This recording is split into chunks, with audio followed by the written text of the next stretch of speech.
The U.S. House passes much-needed aid for Ukraine. I think this is an important moment, an important opportunity. With the measure now moving to the U.S. Senate, what's the reaction in Kyiv? Definitely, it was an extremely positive vibe. Plus, coordinating efforts to prosecute alleged war crimes. There will be additional evidence that will emerge, 5 years from now, 10 years from now. And a popular video game gets a makeover. Today is Monday, April 22nd. From the Voice of America, this is Flashpoint Ukraine.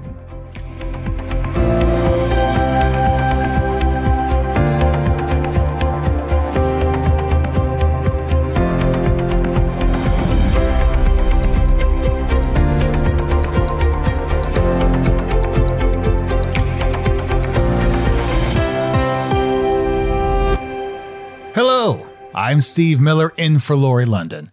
On Saturday, U.S. lawmakers in the House of Representatives overwhelmingly passed a $95 billion foreign aid bill. The measure now heads to the U.S. Senate, which is expected to take up the vote early this week. And to bring us up to speed, we hear first from VOA's Arash Arabasadi. Funding for Ukraine's war against invading Russia. Israel's war on Hamas in Palestinian territories, and support for Taiwan's military against a possible attack from China. The United States House of Representatives overwhelmingly voted to provide aid in surprisingly bipartisan fashion for a Congress that's been bitterly divided along party lines. The vote was Republican House Speaker Mike Johnson's first major test leading his party's razor-thin majority. I've said it very simply, I'll say it once again. It's an old military adage, but we would rather send bullets to the conflict overseas than our own boys, our troops. And I think this is an important moment, an important opportunity to make that decision. We allowed the House to do that, and I expect the Senate will make the same decision. Johnson secured the necessary votes only by reaching across the aisle for help from House Democrats. Two hard-right members of Johnson's conference threatened his ouster if he followed through with the Ukraine aid vote. Johnson's allies credit his fortitude in the face of rebellion. Republican Representative Michael McCall speaking Sunday on ABC's This Week as provided by the social media platform X. I am so proud of the Speaker, Mike Johnson. He went through a transformation. At the end of the day, Profile on Courage is putting the nation above yourself. And that's what he did. He said at the end of the day, I'm going to be on the right side of history, irrespective of my job. And I think that was what I admired so much. One of the biggest sticking points for many Republicans was future funding for Ukraine. That country's leadership has been pleading with Western powers for material support in its war against invading Russia since the onset in February 2022. With the House passing its foreign aid package, Ukraine's president was quick to thank lawmakers and the American people. Ukrainian President Volodymyr Zelenskyy speaking through an interpreter on NBC's Meet the Press as carried on the social media platform X. This aid will strengthen Ukraine and send the Kremlin a powerful signal that it will not be the second Afghanistan.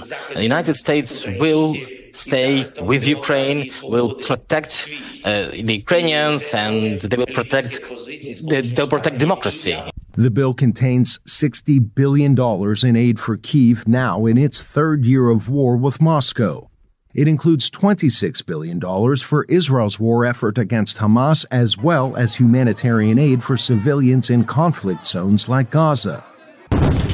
And another $8 billion for the Indo-Pacific region, where Taiwan continues readiness exercises should China invade. The legislation now moves to the Senate, where a vote should come early this week, advancing the measure to U.S. President Joe Biden's desk for his signature. Arash Arabasadi, VOA News. On Monday, Kremlin spokesperson Dmitry Peskov asserted that the United States aid package to Ukraine will not change the situation on the front lines. Now for more on the reaction from Kyiv, I'm joined by Chernikova. Anna, we heard from President Zelenskyy, but how are other people reacting to the passage of this House bill? Definitely, it was an extremely positive vibe when the vote passed. I can say that I think that it was probably the first time in Ukrainian history that a lot of Ukrainians were watching live the U.S. Congress session, and definitely people were extremely excited about that and really hopeful that the approval will be happening. So a lot of people in Ukraine and discussed a lot that everyone they have fears about this, talks about the future new Russian assault. There is also information about extreme shortage of ammunition at the battlefield, at the front line. So definitely this approval of this package, definitely Ukrainians feel that this package will, give a lot of possibilities to Ukraine, not only to repel this future assault, but even maybe at some areas of the front line to get more success. And really quickly, in the time that we have left, Anna, I believe the Ukrainian military has confirmed a strike in Sevastopol. The Russian ship called the Komuna was hit, and this is Russian supply ship for the Black Sea Fleet of the Russian Federation. And Ukrainian authorities said that it's still to be clarified the amount of damage and the level of damage. But according to preliminary information, the ship is no longer operational. This is not a combat ship. However, this ship is important for Russian Black Sea Fleet. In particular, it was used to survey the place where the flagship of the Russian Black Sea Fleet, Moskva, sank. So basically, it was used quite a lot by the Russian forces. So at this point, this is what we have. Anna Chernikova reports for VOA from Kyiv, Ukraine. Anna, as always, we appreciate your time. Thank you, Steve. Now, while many people think that the bill's passage will get Ukraine back on track, some don't. VOA's Scott Walterman spoke with Daniel L. Davis, a senior fellow and military expert at Defense Priorities. He's also a retired U.S. Army lieutenant colonel who served in 4 combat zones, including Iraq and Afghanistan. It doesn't matter what they get or how much they're going to get. It's not going to change the course of the war. There's going to be, in my view, a great disappointment among all these people who were flag-waving cheerleaders on the floor of the House of Representatives and all their other supporters on television networks that have been saying how important this aid is, as though that was the difference between winning and losing. It's never been between that, and this will prove that, because the fundamentals that go between why Russia's winning and Ukraine's losing is exacerbated by the lack of shells and the interceptor missiles, but it's not because of those things. Okay, so if it's not throwing munitions at Ukraine, what is it? Whatever is going to be in this package, and that's still the big question I have. I've been looking and I haven't seen it so far, of exactly how many shells this is going to purchase, how many air defense systems it's going to provide.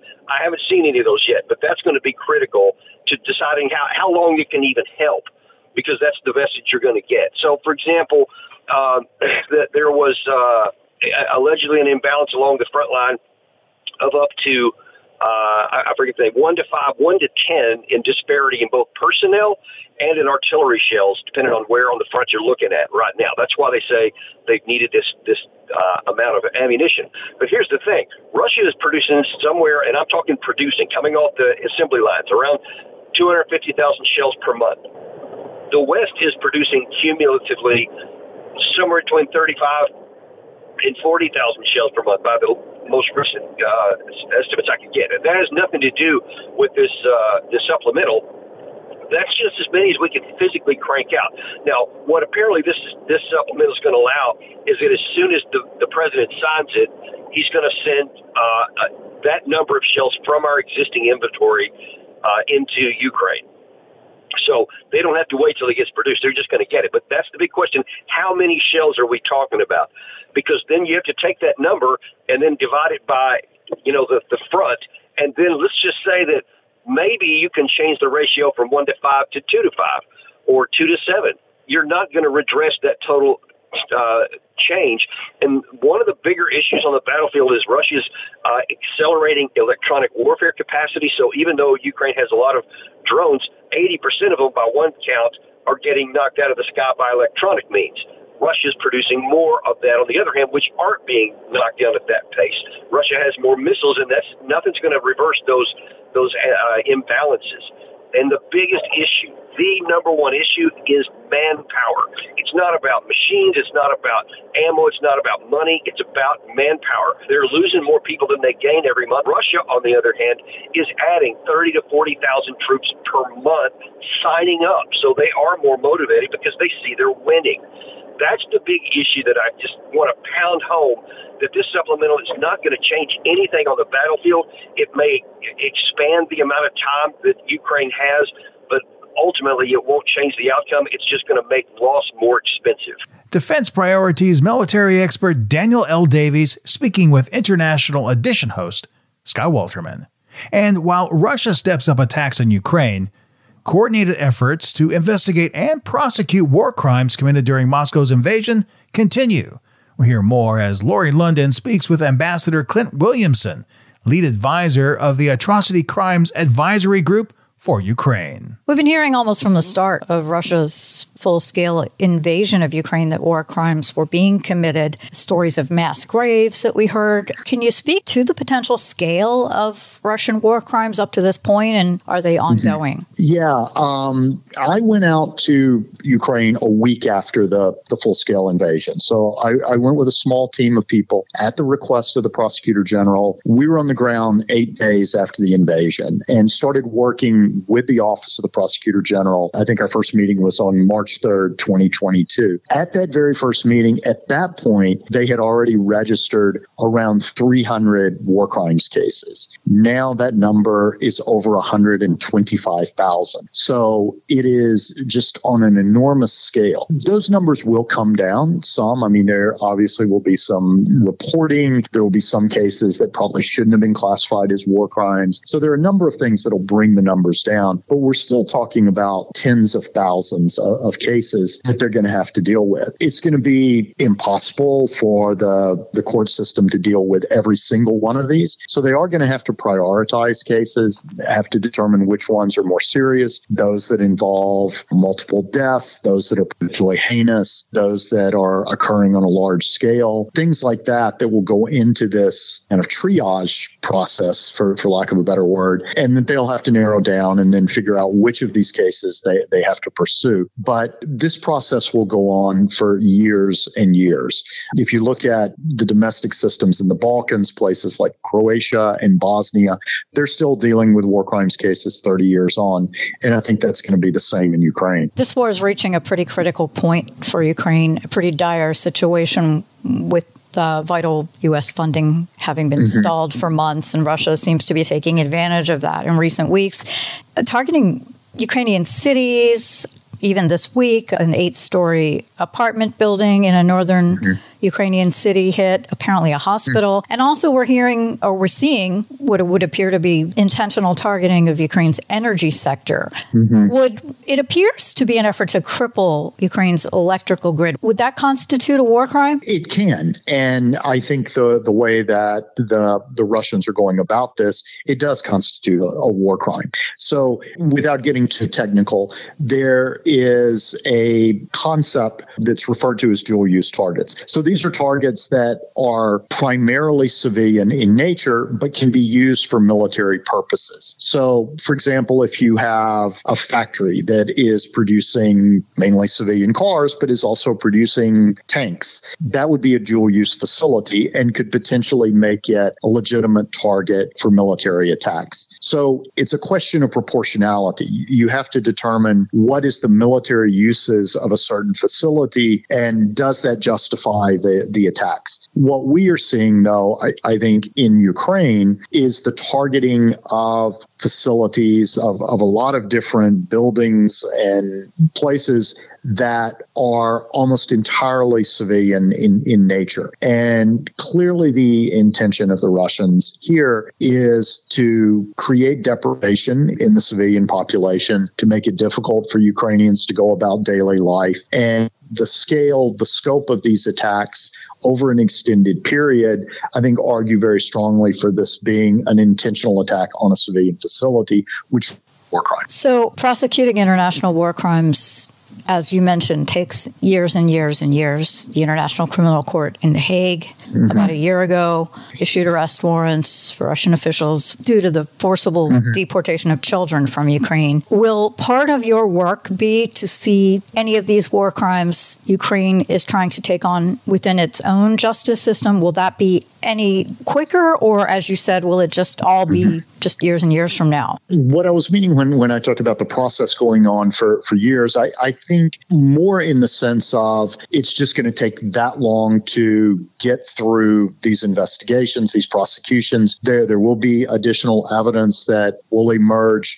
5 years from now, 10 years from now, that will help to identify perpetrators that may not be known right now. So cases will continue to be produced over time. The reality is that at the moment, Ukraine has very few Russian perpetrators in custody. They have some who are prisoners of war, but most of these tend to be very low level, perhaps conscript soldiers, where you might have one soldier who killed one person. So it is relatively small scale crimes. Those they can prosecute, and they can put people physically on trial in a court in Ukraine. Beyond that, they will be issuing indictments, arrest warrants against more senior figures. But right now, they don't have any ability to put these people on trial. So unless they are tried in absentia, Ukrainian law allows for trials in absentia, but I think they will use that only on a limited scale. Whether those people will ever be brought to trial in Ukraine physically, it's hard to say.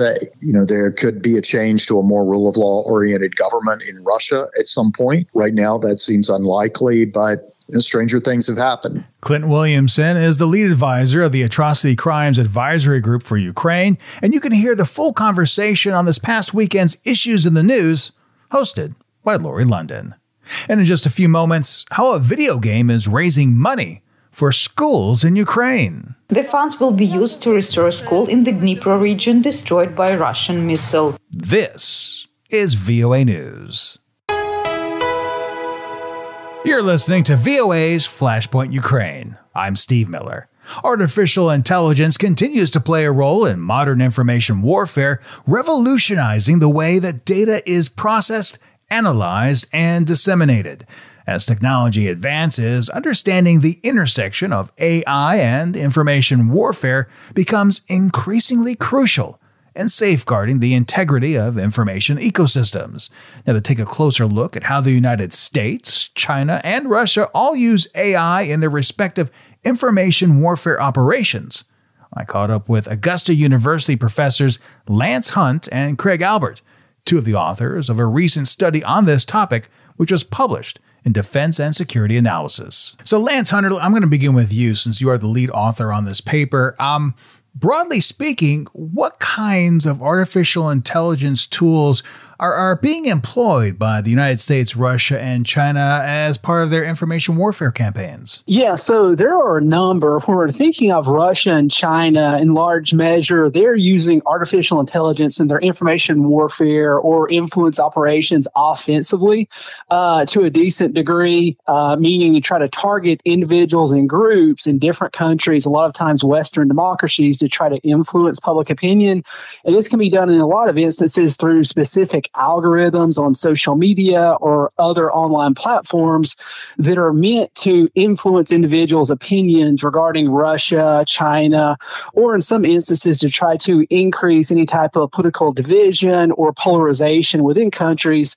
So both Russia and China can influence their world standing or try to influence certain issues. So artificial intelligence can be used through social media platforms. It can be used in different types of online platforms to try to manipulate opinion, and algorithms are a key component of that at times, and artificial intelligence can very much be used within those algorithms. And Craig Albert, one of the things that struck me as I read through the paper was that it was mentioned that artificial intelligence can be not only a force multiplier, but also an alternative to kinetic attacks. How exactly is that possible? So the one way is much of the literature, and actually, the US DOD thought it would initially be used as a force multiplier. That means it's not a weapon of war itself or a complete separate domain of war, but it's used in separate domains of war to enhance U.S. or, depending on which nation state we're talking about, their military capabilities in an already confined space. So if you think about the cyber domain, AI can help as a multiplier in that space. But what we're actually finding is that it might be, a weapon or a tool of itself just to be offensive or defensive in its own right, rather than just being a force multiplier. And we're really seeing this through cyber capabilities as well, where the U.S. can defensively, for instance, use AI to detect any malicious or potentially malicious cyber weapons that might be hiding in U.S. infrastructure. AI has the capability to sift through that data much more efficiently than, say, a few individuals working at, for instance, U.S. Army Cyber Command. So it now becomes like a tool and a weapon of itself. Even though it exists in other domains, it's really acting on itself. So it can be a force multiplier.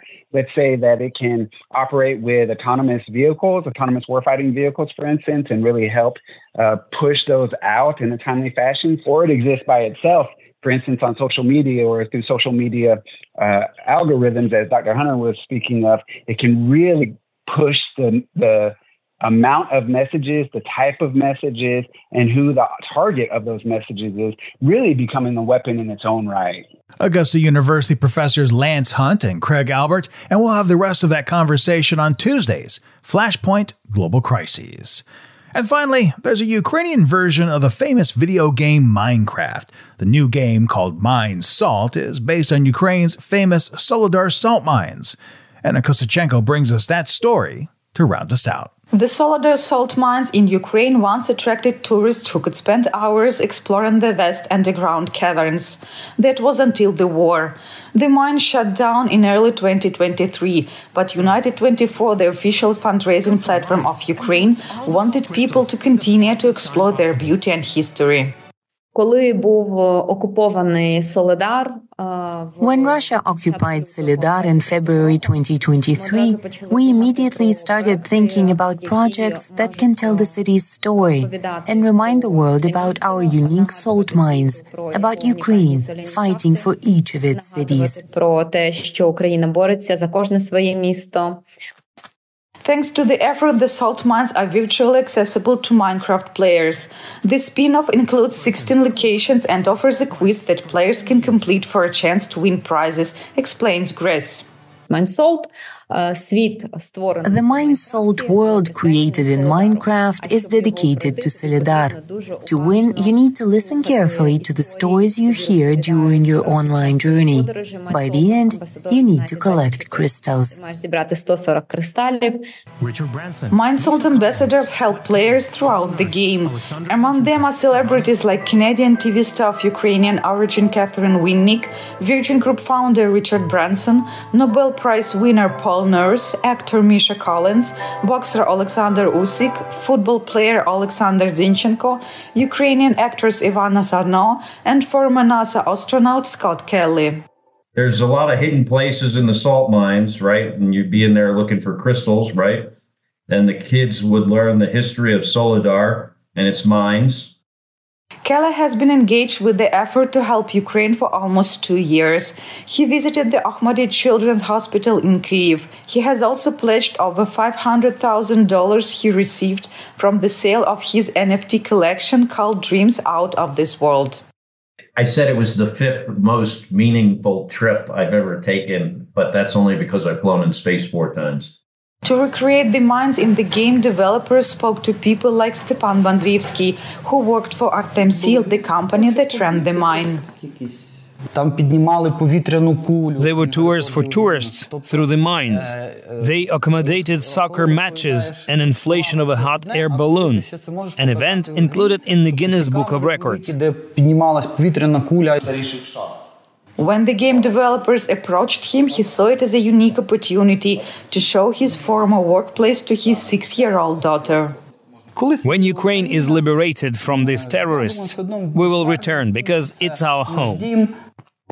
Minesalt players can use a special QR code to send money to Ukrainian schools. United 24 coordinators say over 100,000 was raised in the week after the game's release. The funds will be used to restore a school in the Dnipro region destroyed by a Russian missile. Anna Kostyuchenko for VOA News, Kyiv, Ukraine. And that's all the time we have for this week. On behalf of everyone at VOA, I'd like to thank you for joining us. And until next time, I'm Steve Miller.